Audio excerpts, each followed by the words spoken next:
ദൈവ തിരുനാമത്തിന് മഹത്വമുണ്ടാകട്ടെ.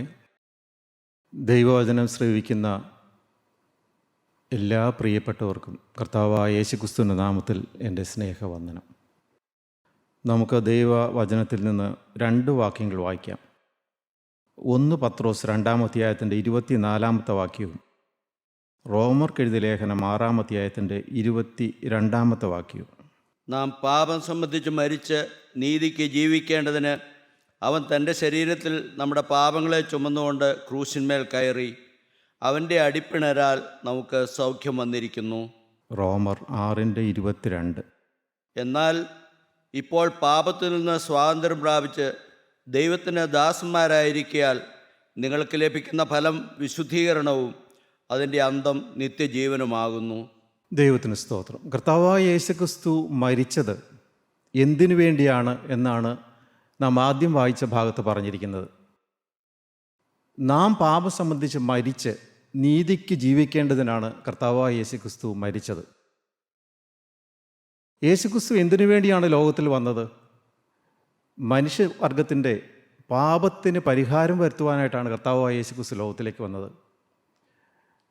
മനുഷ്യനെ പാപത്തിൽ നിന്നും രക്ഷിക്കുവാൻ വേണ്ടിയാണ് കർത്താവായ യേശുക്രിസ്തു ലോകത്തിലേക്ക് വന്നത്.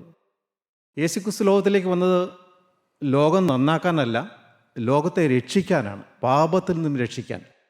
കാണാതെ പോയതിനെ തിരഞ്ഞ് രക്ഷിപ്പാനല്ലോ ഞാൻ വന്നത് എന്നാണ് നാം വായിക്കുന്നത്. ഞാൻ നീതിമാന്മാരെയല്ല പാപികളെ അത്രേ മാനസാന്തരത്തിന് വിളിപ്പാൻ വന്നത്.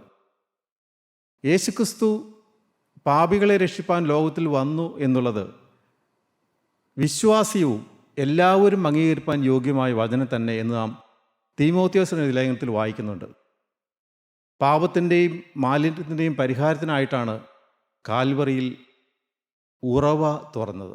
പാപത്തിൽ നിന്നുള്ള രക്ഷ, അതത്ര വലിയൊരു രക്ഷയാണ് ദൈവം നമുക്ക് സാധിച്ചു തന്നത്.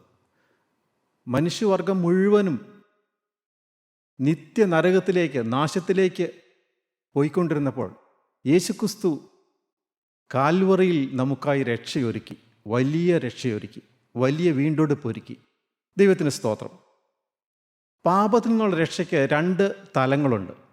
ഒന്ന്, നമ്മുടെ കഴിഞ്ഞകാല പാപങ്ങൾ, നാം ചെയ്തു കൂട്ടിയ പാപങ്ങൾ, അറിയായ്മയുടെ കാലത്ത് നാം ചെയ്തു കൂട്ടിയ പാപങ്ങൾ, അതെല്ലാം ക്ഷമിച്ചു തരിക, പാപത്തിൻ്റെ ശിക്ഷാവിധി ഒഴിവാക്കി തരിക. അതാണ് ഒന്നാമത്തെ കാര്യം.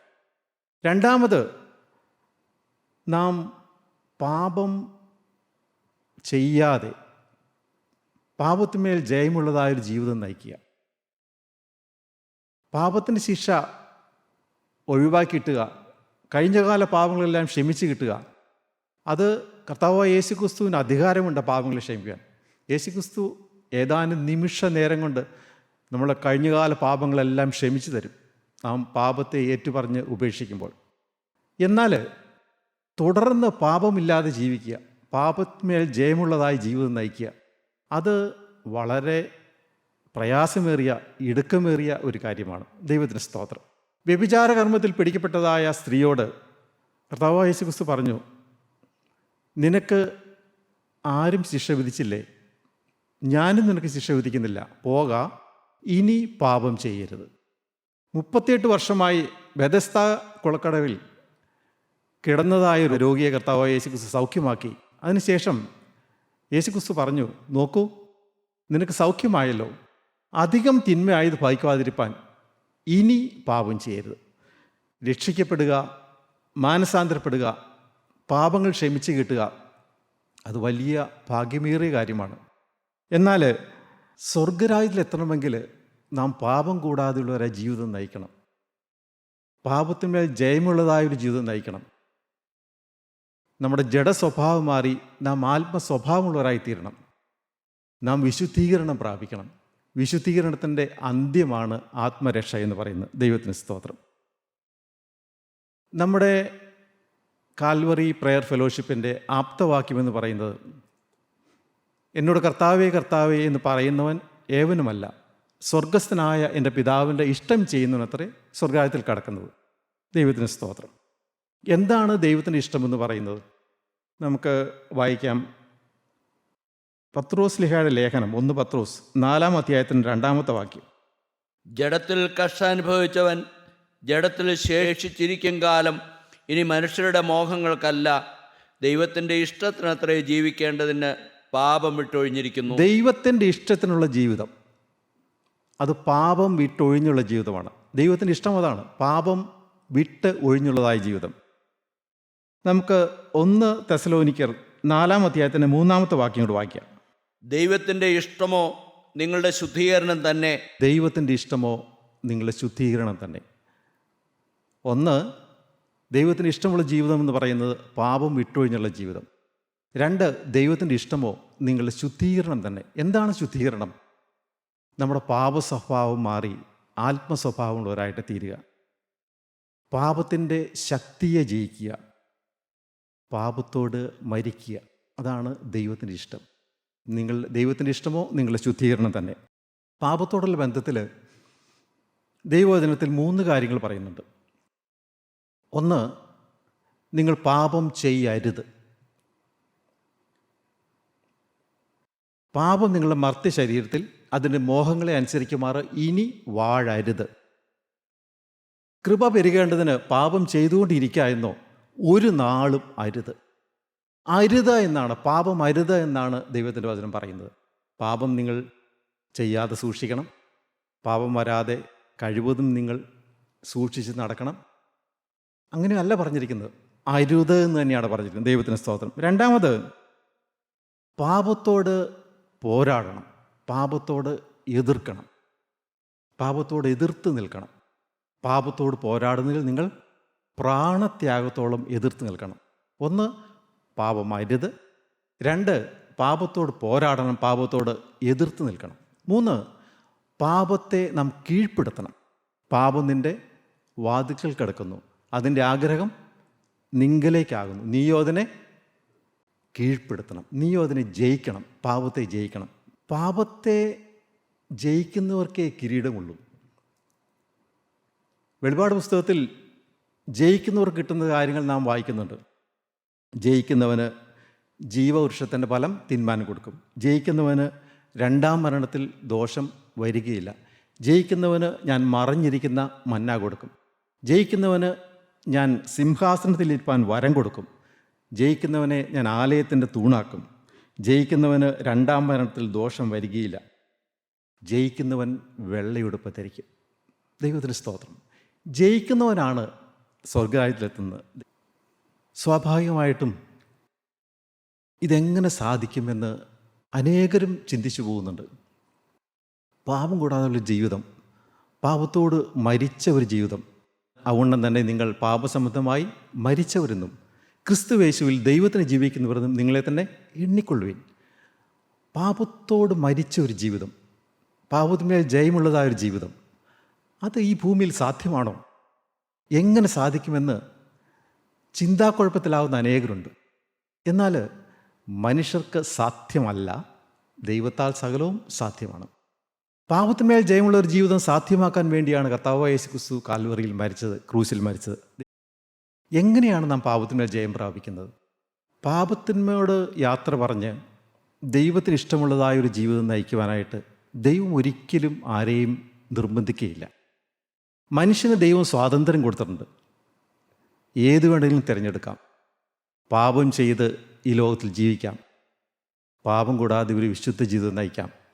ദൈവത്തിൻ്റെ ഇഷ്ടം പ്രവർത്തിച്ചുകൊണ്ട് ഈ ലോകത്തിൽ ജീവിക്കാം, സാത്താൻ്റെ ഇഷ്ടം ചെയ്തുകൊണ്ട് ഈ ലോകത്തിൽ ജീവിക്കാം.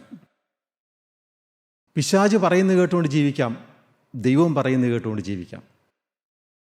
സഭാപ്രസംഗിയുടെ പുസ്തകത്തിൽ ഒരു വാക്യമുണ്ട്, 5-ാമത്തെ അധ്യായത്തിൽ അതിൻ്റെ 17-ഉം 18-ഉം വാക്യത്തിൽ, അവൻ്റെ ജീവകാലം ഒക്കെയും ഇരുട്ടിലും വ്യസനത്തിലും ദീനത്തിലും ക്രോധത്തിലും കഴിയുന്നു.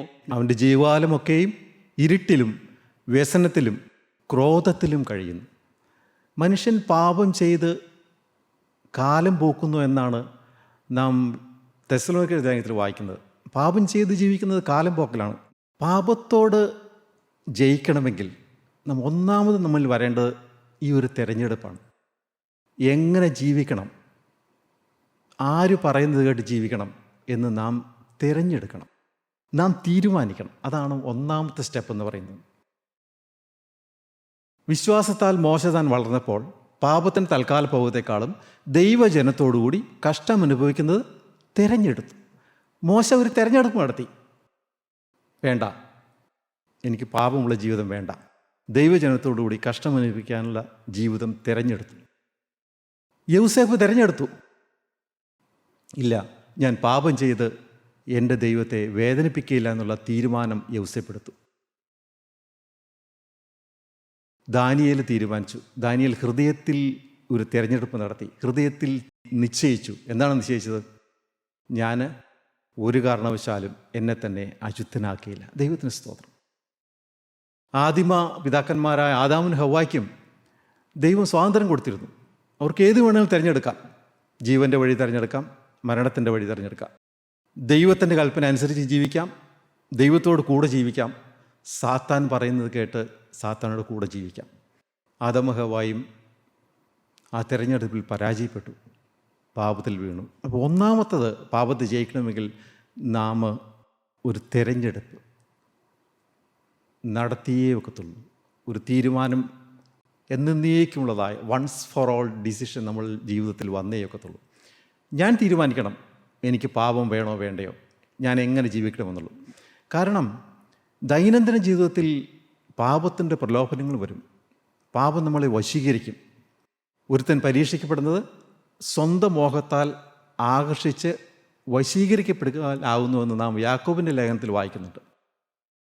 പാപം നമ്മളെ വശീകരിക്കും, നമ്മളെ ആകർഷിക്കും. പാപം വാതിലിൽ കിടക്കുന്നു, അതിൻ്റെ ആഗ്രഹം നിന്നോടാകുന്നു, നീ അതിനെ ജയിക്കേണ്ടതാകുന്നു. പാപത്തിൻ്റെ വലിയൊരു ആകർഷണമുണ്ട്, വശീകരണമുണ്ട്. സ്വന്തം മോഹം, നമ്മളൊരു ഇൻവേർഡ് ഡിസയർ ഉണ്ട് നമ്മുടെ ഉള്ളിൽ എല്ലാവർക്കും പാപത്തോടുള്ളതായി.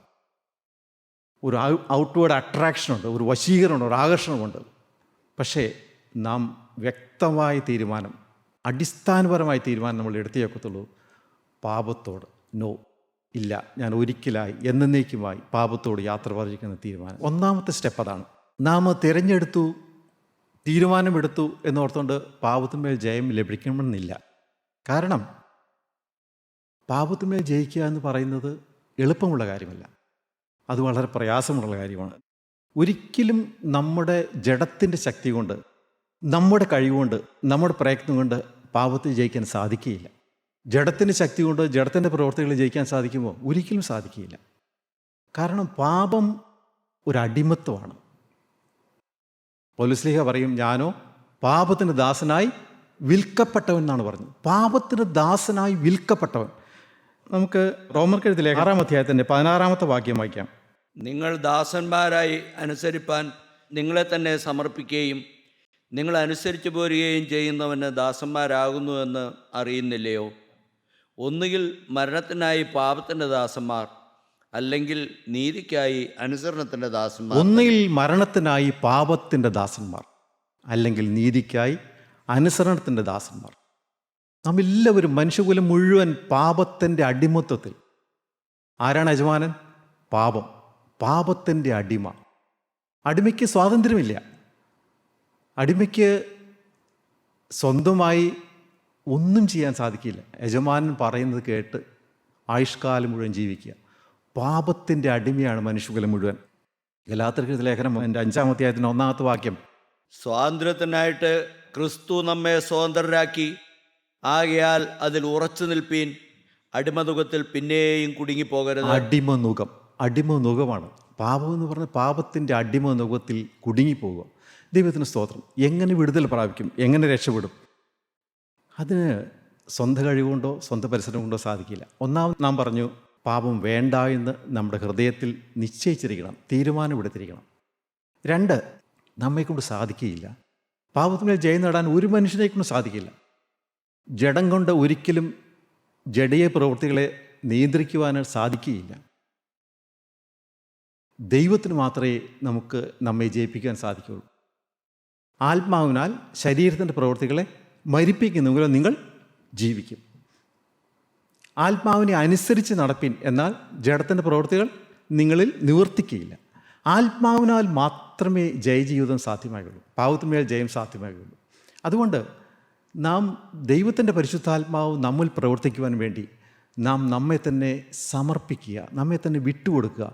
ദൈവം നമ്മിൽ പ്രവർത്തിക്കാനായിട്ട് നാം അനുവദിക്കുക. അതാണ് വാസ്തവത്തിൽ സമർപ്പണം എന്ന് പറയുന്നത്. അതാണ് നാം രണ്ടാമത് ചെയ്യേണ്ടത്. നമുക്ക് വായിക്കാം റോമർക്കെഴുതിയ ലേഖനം 6-ാം അധ്യായത്തിൻ്റെ 19-ാമത്തെ വാക്യം. നിങ്ങളുടെ ജഡത്തിൻ്റെ ബലഹീനത നിമിത്തം ഞാൻ മാനുഷ്യരീതിയിൽ പറയുന്നു, നിങ്ങളുടെ അവയവങ്ങളെ അധർമ്മത്തിനായി അശുദ്ധിക്കും അധർമ്മത്തിനും അടിമകളാക്കി സമർപ്പിച്ചതുപോലെ ഇപ്പോൾ നിങ്ങളുടെ അവയവങ്ങളെ വിശുദ്ധീകരണത്തിനായി നീതിക്ക് അടിമകളാക്കി സമർപ്പിപ്പീൻ. വിശുദ്ധീകരണത്തിനായി നീതിക്ക് അടിമകളായി സമർപ്പിപ്പീൻ. 37-ാം സങ്കീർത്തനത്തിൽ ഒരു വാക്യമുണ്ട്, 5-ാമത്തെ വാക്യം. നിന്റെ വഴി യഹോവയെ പരമേൽപ്പിക്കുക, അവനിൽ തന്നെ ആശ്രയിക്കുക, അവനത് നിർവഹിക്കും. നാം ദൈവത്തിന് കീഴ്പ്പെടുക, ദൈവത്തിൻ്റെ പരിശുദ്ധാത്മാവിന് കീഴ്പ്പെടുക. ആത്മാവ് നമ്മൾ പ്രവർത്തിച്ചു കൊടുക്കുമ്പോഴാണ് നമുക്ക് ജയം കിട്ടുന്നത്. ദൈവത്തിന് സ്തോത്രം. ഞാൻ മാനസാന്തരപ്പെട്ട കാലയളവിൽ ജീവിതത്തിൽ നടന്ന ഒരു സംഭവം ഞാനിപ്പോൾ ഓർക്കുന്നു. എൻ്റെ പിതാവ് ഒരു വളരെ വിലയേറിയതായ ഒരു ഉപകരണം, അത് വിദേശ രാജ്യത്തിൽ നിന്ന് കൊണ്ടുവന്നതാണ്. വളരെ വിലപിടിപ്പുള്ളതാണ്. ആ ഉപകരണം വീട്ടിൽ കൊണ്ടുവന്നു. അത് ഞങ്ങളെ ഒന്ന് കാണിച്ചത് മാത്രമേ ഉള്ളൂ. അതൊന്ന് തൊടാനോ ഒന്ന് കൈകാര്യം ചെയ്ത് നോക്കാനോ ഒന്നും പിതാവ് അനുവദിച്ചില്ല. പിതാവ് ഇത് അലമാരിക്കകത്ത് പൂട്ടി വെച്ചിട്ട് പിതാവ് ഒരു ദിവസം വെളിയിൽ പോയ സമയത്ത്, ഞാനന്ന് നല്ല യൗവനമാണ്, മാനസാന്തരപ്പെട്ട് ഉടനെയുള്ള കാലയളവാണ്. ഞാൻ ഈ ഉപകരണം കാണണമെന്ന് ഭയങ്കര ആഗ്രഹം എനിക്ക്. ഞാൻ താക്കോൽ എവിടെ ഇരിക്കുന്നത് എനിക്കറിയാം. ഞാൻ താക്കോലെടുത്ത് പിതാവിൻ്റെ അലമാരി തുറന്ന് ഉപകരണം എടുത്തു, തുറന്നു, കാര്യങ്ങളെല്ലാം വർക്ക് ചെയ്ത് നോക്കി. പക്ഷേ തിരിച്ച് എനിക്കത് അടയ്ക്കാൻ സാധിക്കുന്നില്ല. ഈ ഉപകരണം ഇങ്ങനെ തുറന്നിരിക്കുകയാണ്. അത് അടച്ചാൽ മാത്രമേ അതിൻ്റെ ബോക്സിനകത്ത് എടുത്തിട്ട് വയ്ക്കാനേ പറ്റുള്ളൂ. പിതാവ് അറിയാതെ ചെയ്യണമെന്നാണ് ഞാൻ വിചാരിച്ചത്. ഞാൻ വളരെ ശ്രമിച്ചിട്ട് ഇത് അടയ്ക്കാൻ സാധിക്കുന്നില്ല, ഒരു തരത്തിലും അടയ്ക്കാൻ സാധിക്കുന്നില്ല. അപ്പോൾ എൻ്റെ ഉള്ളിൽ ഭയമായി, കാരണം പിതാവ് വരണ സമയമായി. പിതാവ് വളരെ കർശനമായിട്ട് ശിക്ഷിക്കുന്ന ആളായിരുന്നു. എനിക്ക് നല്ല ഭയമുണ്ട്. ഞാൻ വളരെ വെപ്രാളപ്പെട്ടിരുന്നു. പിതാവ് വരേണ്ട സമയമായി. ഞാൻ എന്ത് ചെയ്തു? എൻ്റെ ബുദ്ധി എന്നോട് പറഞ്ഞു, ഞാനത് അറിഞ്ഞില്ല, ഞാൻ എടുത്തില്ല എന്ന് പറയാമെന്ന് പറഞ്ഞു. പക്ഷേ എൻ്റെ ഉള്ളിൽ അയ്യോ പാപം ചെയ്യാൻ പറ്റില്ലല്ലോ എന്നുള്ളതായ എൻ്റെ ദൈവത്തിൻ്റെ പരിശുദ്ധാത്മാവിനോട് സംസാരിച്ചു, പാപം ചെയ്യരുത്. ഞാൻ ആകെ വിഷമിച്ചു. പിതാവിൻ്റെ ശിക്ഷയെക്കുറിച്ച് ഓർക്കുമ്പോൾ ഞാൻ എന്ത് ചെയ്യണമെന്ന് ഓർത്താൽ വെപ്രാളപ്പെട്ടു. ഉടനെ ഞാൻ എൻ്റെ അടുത്തുള്ളതായ ഒരു ദേവദാസൻ്റെ വീട്ടിലേക്ക്, ദൈവത്തിൻ്റെ പരിശുദ്ധാത്മാവുള്ളതായ ഒരു ദേവദാസൻ്റെ അടുത്തേക്ക് ഞാൻ ഓടിച്ചെന്നു. വളരെ ദൂരെയാണ് ദേവദാസൻ്റെ വീട്, ഒരു മല കയറി പോകണം. ഞാൻ ഓടിച്ചെന്നിട്ട് ആ ദേവദാസനോട് പറഞ്ഞു, ഇങ്ങനെ ഒരു പ്രശ്നമുണ്ട്, പിതാവിനെ ശിക്ഷിക്കും. ആ ശിക്ഷയെക്കുറിച്ച് ഓർക്കുമ്പോൾ എനിക്ക് ഭയമാണ്, അതുകൊണ്ട് ഞാൻ എന്താ ചെയ്യേണ്ടതെന്ന് ചോദിച്ചു. അപ്പോഴാ ദേവദാസനോട് പറഞ്ഞു, ഒന്നാമത് നീ തീരുമാനിക്കുക, ഞാൻ പാപം ചെയ്യുകയില്ല, ഞാൻ നുണ പറയുകയില്ല എന്ന് തീരുമാനിക്കുക. 1. 2, ദൈവസന്നിധിയിൽ ഈ വിഷയം കൊടുക്കുക, നീ സമർപ്പിക്കുക, ദൈവം പ്രവർത്തിക്കും. നിൻ്റെ വഴി യഹോവയെ പരമേൽപ്പിക്കുക, അവനിൽ തന്നെ ആശ്രയിക്കുക, അവനത് നിർവഹിക്കും. ഞാൻ രണ്ടും ചെയ്തു. ഞാൻ ഒരു തീരുമാനം എടുത്തു, ഞാൻ നുണ പറയുകയില്ല. പിതാവിൻ്റെ അടുത്ത് ഞാൻ നുണ പറയുകയില്ല. ഞാൻ സമാധാനത്തോടെ തിരിച്ചു പോന്നു. പിതാവ് വന്നിട്ട് ഇതുവരെ എന്നോട് ആ കാര്യം ചോദിച്ചിട്ടില്ല, ഇതാരെടുത്തു എന്ന് ചോദിച്ചിട്ടില്ല. അപ്പോൾ ഞാൻ നിസ്സാരമെന്ന് തോന്നുമായിരിക്കും നിൽക്കിയത്. പക്ഷേ എനിക്ക് ഉറപ്പായി എങ്ങനെയാണ് നാം പാപത്തെ ജയിക്കേണ്ടത്. നാം ദൈവത്തിന് സമർപ്പിച്ചു കഴിഞ്ഞാൽ ദൈവത്തിൻ്റെ പരിശുദ്ധാത്മാവ് നമ്മൾ പ്രവർത്തിച്ചു തുടങ്ങും. എന്താണ് പ്രവർത്തിക്കുന്നത്? ഒരു നല്ല പ്രവൃത്തി. നമ്മെ രൂപാന്തരപ്പെടുത്തുവാൻ തുടങ്ങും. നമ്മുടെ ജഡസ്വഭാവം മാറ്റി നമ്മെ ആത്മസ്വഭാവമുള്ളവരാക്കി തീർക്കുവാൻ തുടങ്ങും. നമ്മളെ വിശുദ്ധീകരിക്കുവാൻ തുടങ്ങും. നമ്മൾ ദൈവത്തിൻ്റെ സ്വരൂപത്തോട് അനുരൂപരാക്കി രൂപാന്തരപ്പെടുത്തുവാൻ തുടങ്ങും. നമ്മൾ സ്വയത്തെ തകർത്ത് നാം ഒന്നുമില്ലാത്തവരായി, സ്വയമില്ലാത്തവരായി നമ്മെ രൂപാന്തരപ്പെടുത്തുവാൻ ദൈവത്തിൻ്റെ പരിശുദ്ധാത്മാവ് നമ്മിൽ പ്രവർത്തിച്ചു കൊണ്ട് തുടങ്ങും. അതാണ് വിശുദ്ധീകരണം എന്ന് പറയുന്നത്. റോമർക്കെഴുതിയ ലേഖനം 6-ാം അധ്യായത്തിൻ്റെ 22-ാമത്തെ വാക്യം. എന്നാൽ ഇപ്പോൾ പാപത്തിൽ നിന്ന് സ്വാതന്ത്ര്യം പ്രാപിച്ച് ദൈവത്തിന് ദാസന്മാരായിരിക്കാൽ നിങ്ങൾക്ക് ലഭിക്കുന്ന ഫലം വിശുദ്ധീകരണവും അതിൻ്റെ അന്തം നിത്യജീവനുമാകുന്നു. നാം ദൈവത്തിൻ്റെ ദാസന്മാരായി നമ്മെ സമർപ്പിച്ചു കഴിഞ്ഞാൽ ദൈവം നമ്മിൽ ആരംഭിക്കുന്ന പ്രവൃത്തിയാണ് വിശുദ്ധീകരണം. ദൈവത്തിന് സ്തോത്രം. നമ്മുടെ ബുദ്ധിയെ, നമ്മുടെ ചിന്തകളെ, നമ്മുടെ വികാരങ്ങളെ, നമ്മളെ ആഗ്രഹങ്ങളെ, നമ്മളുടെ എല്ലാറ്റിനെയും ദൈവത്തിൻ്റെ പരിശുദ്ധാത്മാവ് നിയന്ത്രിക്കുന്നതായ ഒരു അത്ഭുതമേറിയ പ്രവൃത്തിയാണ് വിശുദ്ധീകരണം എന്ന് പറയുന്നത്. ദൈവത്തിന് സ്തോത്രം. ആത്മാവ് നമ്മിൽ പ്രവർത്തിക്കുന്നു എന്നുള്ളതിൻ്റെ ലക്ഷണം എന്താണ്? ദൈനംദിന ജീവിതത്തിൽ നമുക്ക് അനുഭവിക്കാം ആത്മാവ് നമ്മൾ പ്രവർത്തിക്കുന്നത്. ഒന്നാമത്തെ ലക്ഷണമെന്ന് പറയുന്നത് നമുക്ക് പാപബോധം കിട്ടും. നമ്മുടെ ഹൃദയം എപ്പോഴും തകർന്നതും നുറുങ്ങിയതുമായിരിക്കും. അതുകൊണ്ടാണ് പൗലോസ്ലീഹ പറഞ്ഞത് അവസാനത്തെ ലേഖനത്തിൽ, അങ്ങ് മരണത്തോടടുത്ത് പറഞ്ഞത്, പാപികളിൽ ഞാൻ ഒന്നാമൻ. പൗലോസ്ലീഹയ്ക്ക് ആ പാപബോധം ഉണ്ടായിരുന്നു. ആത്മാവ് നമ്മിൽ നിറയും തോറും നാം പാപബോധം നമ്മളിൽ വർദ്ധിച്ചു വന്നുകൊണ്ടിരിക്കും. അതുകൊണ്ടാണ് നമ്മൾ പിതാക്കന്മാർ പാടിയത്, അനുതാപത്താൽ എൻ നയനം നനയുന്നെങ്കിലും അനുനിമിഷം പെരുകി വരുന്നു പാപങ്ങൾ കരുണക്കടലേ കനിയണമേ. പിതാക്കന്മാർ പാപം ചെയ്തുകൊണ്ടല്ല, പക്ഷേ അനുതാപമുണ്ട്. ഏത് സമയത്തും കണ്ണുനീരുണ്ട്. പാപം പെരുകി വരുന്നു എന്ന് പറഞ്ഞു. പാപമല്ല പെരുകി വരുന്നത്, പാപബോധം പെരുകി വരുന്നു. ദൈവത്തിൻ്റെ പരിശുദ്ധാത്മാവ് നമ്മൾ സ്ഥിരമായി വസിച്ചാൽ നാം ദൈവത്തിൻ്റെ പരിശുദ്ധാത്മാവ് നടത്തുന്നവരായി, നിയന്ത്രിക്കുന്നവരായി തീരും. ദൈവത്തിൻ്റെ ആത്മാവ് നടത്തുന്നത്രേ ദൈവത്തിൻ്റെ മക്കൾ.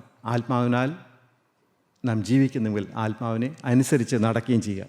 ക്രിസ്തുവിൻ്റെ ആത്മാവില്ലാത്തവൻ അവനുള്ളവനല്ല. ആത്മാവിനാൽ ശരീരത്തിൻ്റെ പ്രവൃത്തികളെ മരിപ്പിക്കുന്നുവെങ്കിലോ നിങ്ങൾ ജീവിക്കും. ദൈവത്തിൻ്റെ പരിശുദ്ധാത്മാവ് നമ്മൾ വസിച്ചുകൊണ്ട് നമ്മെ ജയമുള്ളവരാക്കി തീർക്കും. ദൈവത്തിന് സ്തോത്രം. നമ്മെ രൂപാന്തരപ്പെടുത്തി കറയും കളങ്കവുമില്ലാത്ത മണവാട്ടിയാക്കി നമ്മെ തീർക്കും. കർത്താവായ യേശുക്രിസ്തു രണ്ടാമത്തെ വരവിൽ വിശുദ്ധീകരണത്തിൽ അനിന്യരാക്കി കളങ്കമില്ലാത്ത കറയില്ലാത്ത കന്യകവനാക്കി നമ്മൾ നിർത്തും. അങ്ങനെ ആത്മാവ് നിറഞ്ഞവരായി സങ്കീർത്തനങ്ങളാലും സ്തുതികളാലും ആത്മീയതകളാലും എപ്പോഴും ദൈവത്തെ സ്തുതിച്ചുകൊണ്ട് ക്രിസ്തുവിനോടുള്ള ഏകാഗ്രതയും നിർമ്മലതയും വിടാതെ വിശുദ്ധ ജീവിതം നയിച്ചുകൊണ്ട് യേശുക്രിസ്തുവിൻ്റെ വരവിനായി നമുക്ക് നോക്കി പാർക്കാം.